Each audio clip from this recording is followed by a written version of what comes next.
Doctor رضوان، یہاں سامعین کی دلچسپی کے لیے آپ سے ایک سوال ہے کہ اگر کوئی شخص ہومیوپیتھی میں آنا چاہتا ہے، وہ چاہتا ہے کہ ہومیوپیتھک ڈاکٹر بنے، تو ذرا تفصیل سے بتائیے کہ یہ پورا پروسیس کیا ہوتا ہے، کس پروسیس سے گزرنے کے بعد ایک شخص ہومیوپیتھک ڈاکٹر کہلائے گا، اور ہومیوپیتھک کورس کتنے سال کا ہوتا ہے، تو یہ ذرا تفصیل سے بات کریں۔ یہ دیکھیے، ہومیوپیتھک ڈاکٹر بننے کے لیے جو پروفیشنل ایجوکیشن ہوتی ہے وہ 4 سال کی ہوتی ہے، جسے ہم DHMS جو ہے وہ کہتے ہیں، اور بنیادی طور پر جو ہے گورنمنٹ سے اس کی BSc کی ڈگری بھی حاصل ہوتی ہے، اور کچھ یونیورسٹی جو ہیں ان میں 5 سال کا ڈگری کورس DHMS کے نام سے بھی ہوتا ہے، اور یہ ڈگری آپ کی کاؤنٹ ہوتی ہے جو 5 سال کی ہوتی ہے۔ اس کے بعد یہ کہ ڈاکٹر اپنی جو ایجوکیشن اس کی مکمل ہو جاتی ہے، ہمارے 4 سال یا 5 سال کی ایجوکیشن آپ لے لیتے ہیں، تو کسی بھی رجسٹرڈ ہومیوپیتھک ڈاکٹر سے کم 6 ماہ کی ایک جو پریکٹیکل ایک ٹریننگ ہوتی ہے وہ حاصل کرنا پڑتی ہے۔ آپ کو ایک ڈاکٹر کے ساتھ بیٹھنا ہوتا ہے، اور پھر گورنمنٹ سے آپ کو رجسٹر ہونے کے بعد پریکٹس کرنے کے آپ مجاز ہو جاتے ہیں۔ ڈاکٹر رضوان، کہا جاتا ہے کہ ہومیوپیتھک میڈیسن بہت سلو ایکٹ کرتی ہیں، یعنی اس کے بارے میں ایک عام تاثر ہے کہ یہ میڈیسنز جو ہوتی ہیں بہت سلولی اور گریجولی اپنا کام کرتی ہیں، تو اس سلسلے میں آپ کیا کہیں گے؟ کیا یہ بات درست ہے؟ ہومیوپیتھک میڈیسن جو ہے وہ محض چند سیکنڈ سے لے کر کئی سالوں تک اپنا کام جو ہے وہ اندر باڈی میں جاری رکھتی ہیں۔ یہ ایک بڑی امیزنگ بات ہے، اور یہ اس بات پر مطلب جہاں تک اثر کی بات ہے تو اس بات پر منحصر ہے کہ کوئی شخص اثر سے یا اس کے کام سے کیا مراد لیتا ہے، ٹھیک ہے نا۔ اثر یہ بھی ہو سکتا ہے کہ میڈیسن آپ جیسے کھائیں اور آپ کو اس کا افیکٹ محسوس ہو، اور ایک اثر یہ ہوتا ہے کہ جی آپ نے میڈیسن استعمال کی ہے جس بھی مرض کے لیے، تو وہ دیر تک جو ہے نا اپنا ایکشن جو ہے وہ جاری رکھے، اور مرض جو ہے وہ شفا حاصل ہونے تک اس میڈیسن کا، اس علاج کا اثر جو ہے وہ آپ کے اندر باڈی میں جاری رہے۔ تو وہ ڈپینڈز اٹس کہ آپ اس سے کیا مراد لیتے ہیں۔ اچھا، عام طور پہ ویسے یہ کہ عام طور پہ ایک اگر صحیح میڈیسن جو ہے وہ اس کا انتخاب ہوا ہے تو وہ دوا جو ہے بہت اسپیڈ سے اپنا ایکشن دکھائے گی، لیکن شرط یہ ہے کہ علامات جو جیسے میں نے کہ بتایا تھا کہ ٹوٹیلٹی آف سمٹمز کے حساب سے اگر ایک دوا منتخب ہوتی ہے تو بہت فاسٹ ایکشن ہوتا ہے، اور دوسری چیز یہ ہے کہ وہ اپنا جو ایک جو مثبت اثر جو ہے وہ کئی مہینوں تک یا کئی ایون کے سالوں تک بھی اپنی باڈی پہ جاری رکھتی ہے، ٹھیک ہے۔ اور دوسرا یہ کہ ایکچولی مرض اور جو اصل شفا کا جو انحصار ہے وہ سمجھ لیں کہ مرض کی نوعیت پہ، اس کی انٹینسٹی پہ، اس کے ریزن پہ، کاز پہ، یہ ساری باتیں پہ ہوتا ہے کہ وہ ان کا اس کا کاز کیا ہے، کتنی انٹینسٹی ہے، اس پہ ڈپینڈ کرتا ہے۔ ہومیوپیتھک میڈیسن کے ایکٹیو ایفیکٹ یعنی اس ریمیڈی سے شفا یابی کا عمل کن چیزوں پر ڈپینڈ کرتا ہے؟ ذرا اس کے بارے میں بتائیے، اور اس میں کسی بھی مرض کے اسباب کا کیا رول ہوتا ہے؟ اب جیسے ہمارے پاس مریض جو آتے ہیں تو اس میں زیادہ تر جو ہیں وہ ایسے ہوتے ہیں جو کہ کسی مزمن مرض کا شکار ہوتے ہیں، اور وہ مرض ان کے اندر 8 سال سے 10 سال سے ایون کہ اس سے بھی زیادہ عرصے سے ان کے ساتھ ہوتا ہے، اور اس کا شکار ہوئے بھی ہوتے ہیں، اور بہت ساری جگہوں پہ دکھا کے آ چکے ہوتے ہیں، اور مایوس ہو کے بعد ہمارے پاس جب آتے ہیں تو پھر یہ امید وہ رکھتے ہیں اگر کہ جی یہ مرض ان کا چند دن میں یا چند ہفتوں میں جو ہے نا وہ بالکل ہی غائب ہو جائے گا، تو ایسا نہیں ہوتا۔ آبویسلی اس میں پھر ٹائم لگتا ہے، جیسے کہ میں نے عرض کیا نا کہ شفا کا جو انحصار ہے کہ وہ کتنا ٹائم لیتی ہے دوا ہماری، وہ پھر اسی بات پہ ہوتا ہے کہ جی مرض کی نوعیت کتنی ہے، کتنا اولڈر ہے وہ، اور اس کی انٹینسٹی کیا ہے، اور اس کا ریزن کیا ہے۔ اور یہ بھی بڑی امپورٹنٹ بات ہے کہ جب تک کسی مرض کا جو ریزن ہے، مطلب جو کاز جو ہوا تھا جس کی وجہ سے وہ مرض ہوا تھا، جب تک وہ دور نہیں ہوگا تو اس وقت تک وہ مرض آپ کی مکمل طور پہ جان نہیں چھوڑتا۔ صحیح۔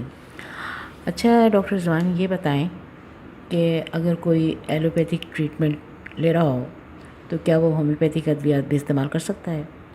کیونکہ ہومیوپیتھک میڈیسن کے باقاعدہ استعمال سے پہلے کہا جاتا ہے کہ کسی بھی چیز کے اثر کو زائل کیا جانا ضروری ہے، پھر اس کے بعد ہومیوپیتھک علاج شروع کیا جاتا ہے، تو اس کے بارے میں کیا کہیں گے؟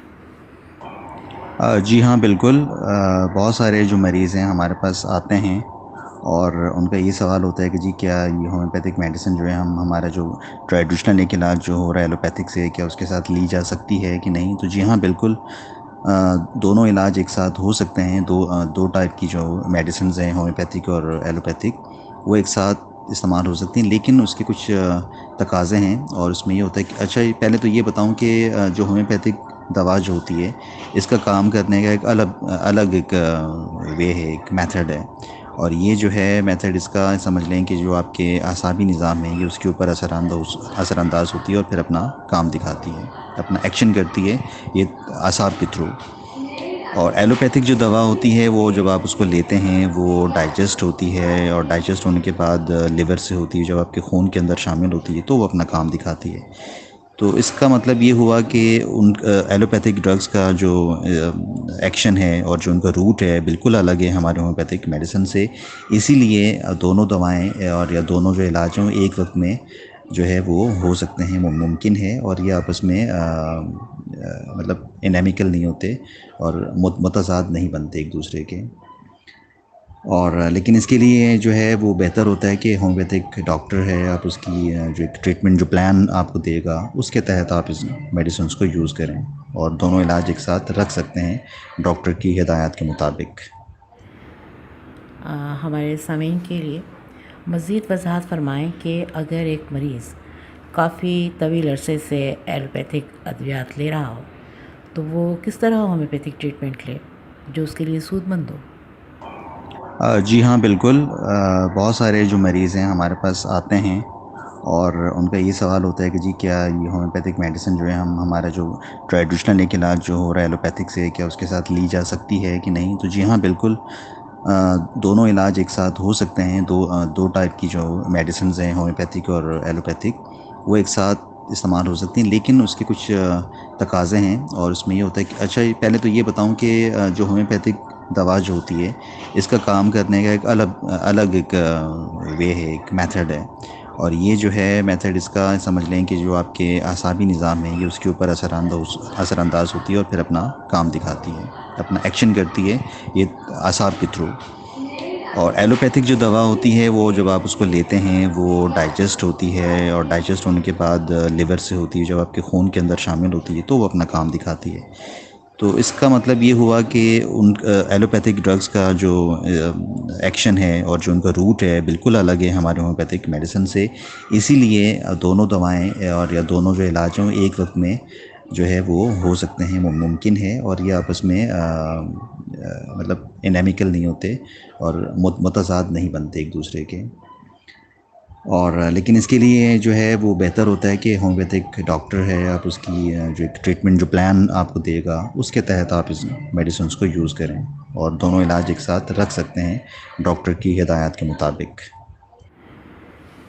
ڈاکٹر رضوان، اب ہم آپ سے جو سوال پوچھنا چاہ رہے ہیں وہ بہت سے لوگوں کے لیے کنفیوژن کا باعث ہے. جیسا کہ آپ بھی اس بات سے ایگری کریں گے کہ ہومیوپیتھی بہت گریجولی کام کرتی ہے، لہٰذا ہمارے بعض ہومیوپیتھک ڈاکٹرز اپنی میڈیسن میں اسٹرائڈ اور بھی اس طرح کے جو سنتھیٹک چیزیں ہوتی ہیں ان کا استعمال کرتے ہیں. آپ کیا کہتے ہیں، یہ بات کس حد تک درست ہے؟ نہیں جی، بالکل بھی نہیں. یہ بالکل غلط ہے، یہ گمان بالکل ہی غلط ہے. اور کسی بھی ہومیوپیتھک دوا کو آپ لیبارٹری لے کے جا کے ٹیسٹ کروا سکتے ہیں، اس کے انالیسز آپ نکلوا سکتے ہیں. اور کیونکہ دیکھیں ہومیوپیتھک دوا بذات خود بہت مؤثر ہے اور ایک گہرا اثر رکھنے والی دوا ہے. اور اس کے ساتھ ساتھ سب سے امپورٹنٹ کہ بہت نازک ہوتی ہے، بہت لطیف ہوتی ہے، کیونکہ جس وے سے یہ بن کر آتی ہے اور تقسیم در تقسیم کا، جیسے کہ میں نے بتایا تھا کہ عمل سے اس کو گزارنے کے بعد بنایا جاتا ہے، تو یہ بہت نازک ہوتی ہیں. اور کسی دوسرے اس میں سبسٹینس کو، مادے کو شامل کرنا وہ بالکل ایسا ہی ہے کہ آپ اس کا اثر بالکل زائل کر دیں. اور یہاں تک کہ میں آپ کو بتاؤں کہ اگر میڈیسن جو ہماری ہوتی ہیں وہ آپ نے کسی ایسے انوائرمنٹ میں رکھا ہوا ہے جہاں پہ سن لائٹ ہے، جہاں پر اسمیل ہے تیز یا گندگی ہے، تو اس سے بھی ہماری میڈیسن جو ہے وہ افیکٹ ہوتی ہیں. تو اسٹیرائڈس کا یوز کرنا تو بالکل ہی ایک رانگ کانسیپٹ ہے, ایسا بالکل نہیں ہے. جی ڈاکٹر رضوان، کیا یہ بات کنفرم ہے کہ ہومیوپیتھک میڈیسن کے کوئی سائیڈ افیکٹ نہیں ہوتے؟ جی دیکھیں, ہومیوپیتھک دوا جو ہے عموماً یا ایک عام طور سے جو کانسیپٹ ہے وہ یہی ہے کہ جی اس کے سائیڈ افیکٹ نہیں ہوتے, اور یہ بالکل صحیح بات ہے کہ اس کے کانٹرا انڈیکیشن اور غلط اثرات یا سائیڈ افیکٹ جس کو آپ کہتے ہیں وہ نہیں ہوتے یا نہ ہونے کے برابر ہوتے ہیں. اس کی وجہ یہ ہوتی ہے کہ دوا جو ہے جس عمل سے گزرتی ہے, جس انداز سے بنایا جاتا ہے, وہ جیسے کہ میں نے بتایا کہ تقسیم در تقسیم کا عمل ہوتا ہے, جس کو ڈائلوشن بھی کہتے ہیں اور پوٹنٹائزیشن کہتے ہیں. تو اس عمل سے گزرنے کے بعد اس عمل کا مقصد ایکچولی یہی ہوتا ہے, جس عمل سے اس کو گزارا جاتا ہے, کہ اس کے جو بیڈ افیکٹ ہیں, جو سبسٹینٹ اس میں یوز ہو رہا ہے, اس کو بیڈ افیکٹ کو اس میں سے نکال دیا جاتا ہے, اور صرف جو اس کے اچھے اثرات ہیں جو باڈی کے لیے جو ہے یوزفل ہیں اور ڈیزیز سے فائٹ کرنے کے لیے یوزفل ہیں, بس وہی باقی رہ جاتے ہیں, اور بیڈ افیکٹ جو ہے وہ پوٹنٹائز کے عمل سے ختم ہو جاتے ہیں آٹومیٹکلی. تو بالکل ہی اس کا نقصان نہیں ہوتا. لیکن یاد رہے کہ یہ بھی ہے ایک بات کہ اگر کوئی میڈیسن ہماری آپ بغیر کسی ڈاکٹر کے ایڈوائز کے بہت لمبے عرصے کے لیے کھائیں, اور اس کی جو پوٹینسی یوز ہو رہی ہے وہ آپ نے صحیح انتخاب نہیں کیا, اور وہ رانگ جو ہے نا وہ کھا رہے ہیں, آپ لے رہے ہیں, تو ایک ٹائم کے بعد یہ ہوتا ہے کہ کچھ نہ کچھ علامات جو کہ آپ کی علامات نہیں تھیں وہ علامات آنا شروع ہو جاتی ہیں. تو یہ ہے. تو جب بھی آپ کوئی میڈیسن یوز کریں وہ کسی ڈاکٹر کے اتھینٹک جو ڈاکٹر ہے, جو رجسٹرڈ ڈاکٹر ہے, اس کے مشورے کے ساتھ آپ یوز کریں. کیونکہ آج کل یہ بھی ہے کہ میں ایڈ کرتا ہوں اس میں کہ ہمارے یہاں ہوتا ہے کہ جی یوٹیوب پہ اور ادھر ادھر کی جو اس طرح کی نیوز ہوتی ہیں اور جو ٹوٹکے ہوتے ہیں, اور سب کی جو میڈیا پہ بہت ہے آج کل کہ آپ اس مرض کے لیے یہ دوا لے لیں, اس مرض کے لیے یہ دوا لے لیں. تو میڈیا پہ بہت آج کل یہ چیزیں ہوتی ہیں. تو آپ یہ ہے کہ اگر چلیں کچھ چیزیں آپ کو انفارمیشن نظر آتی ہے, کچھ آپ دیکھتے ہیں, پھر بھی جو آپ کا ایک فیملی ڈاکٹر ہے, آپ کسی رجسٹرڈ ہومیوپیتھک ڈاکٹر کے پاس جا کے مشورہ جو ہے نا ضرور کریں کہ یہ ہمیں انفارمیشن ملی ہے, تو کیا یہ یوز کرنا اس مرض کے لیے صحیح ہے کہ نہیں. تو وہ آپ کو ایڈوائس دے گا, اور جو آپ کو ایڈوائس دے پھر آپ اس پہ عمل کریں. تو پھر اس طریقے سے انشاء اللہ تعالیٰ کانٹرا انڈیکیشن یا جو سائڈ افیکٹس ہیں اس کے چانسز پھر بالکل زیرو ہو جاتے ہیں. جی ڈاکٹر رضوان، آپ نے بالکل صحیح کہا کہ مختلف قسم کی ادویات یا ٹوٹکے بتائے جاتے ہیں، اور اس میں سے کافی حد درست بھی ہوتے ہیں، لیکن بہرحال ان کا استعمال بہت سوچ سمجھ کے کرنا چاہیے، کیونکہ صحت کا کوئی نعم البدل ہو ہی نہیں سکتا. اور اسی مقصد کے تحت ہم نے یہ سیگمنٹ بھی شروع کیا ہے، صحت کی دنیا. لہٰذا ڈاکٹر رضوان، ہم چاہیں گے کہ اس کے سائیڈ ایفیکٹ کے حوالے سے بتائیے، کیونکہ ہومیوپیتھک میڈیسن بھی بہرحال ایک دوا ہے، تو اس سلسلے میں مزید وضاحت فرمائیں. لیکن یہ ہے کہ ہمارے یہاں ایک عوام میں یہ بات ہے کہ جی ہومیوپیتھک بالکل بھی سائیڈ افیکٹ نہیں ہوتے. اس بات کو ذہن سے نکال دیں. ہومیوپیتھک میڈیسن بھی ایک میڈیسن ہے، ایک دوا ہے، اور دوا جو ہوتی ہے وہ اپنے اچھے اثرات بھی رکھتی ہے، اور اگر اس کا رانگ یوز ہوگا تو وہ آپ کو بیڈ افیکٹ بھی دے گی. تو یہ بات ذہن سے نکال دیں کہ اس کا کوئی بیڈ افیکٹ نہیں ہوتے. آخر میں ڈاکٹر رضوان، آپ کا بہت شکریہ کہ آپ نے ہماری دعوت پر ہمارے چینل گھر کا ریڈیو کو جوائن کیا اور ہومیوپیتھی سے متعلق مفید معلومات ہماری آڈینس کو فراہم کی. تھینک یو سو مچ میم، آپ کا بہت شکریہ. چینل کا آپ کے بہت شکریہ. گھر کا ریڈیو کا میرا یہ فرسٹ ایکسپیرینس ہے، اور میری جو ایکسپیرینس ہے مجھے بہت اچھا لگا یہ ساری باتیں بتا کے، اور مجھے امید ہے کہ لوگ سنیں گے اور اس سے زیادہ زیادہ مستفید ہوں گے، اور ہومیوپیتھی کے بارے میں جو کانسیپٹ ان کے ہیں تو وہ زیادہ بالکل واضح ہو جائیں گے ان شاء اللہ تعالیٰ. I hope so. اللہ تعالیٰ سب کو شفا عطا فرمائے. تھینک یو سو مچ. اللہ حافظ. اور سامعین کرام، آپ سے گزارش ہے کہ اس سلسلے میں آپ مزید کچھ جاننا چاہتے ہیں، کوئی سوال کرنا چاہتے ہیں، تو ہمارے چینل کے کامنٹ سیکشن یا ہمارے چینل کے واٹس ایپ گروپ کے ذریعے ہم سے رابطہ کر سکتے ہیں. کیونکہ اس چینل پہ جتنے بھی پروگرام پیش کیے جاتے ہیں وہ ایک ٹیم ورک ہے، لہٰذا آپ لوگوں کا تعاون اور حوصلہ افزائی درکار ہے. ایک دوسرے کی دعاؤں میں زندہ رہیں، اپنا اور اپنے پیاروں کا بہت خیال رکھیں. زندگی بخیر.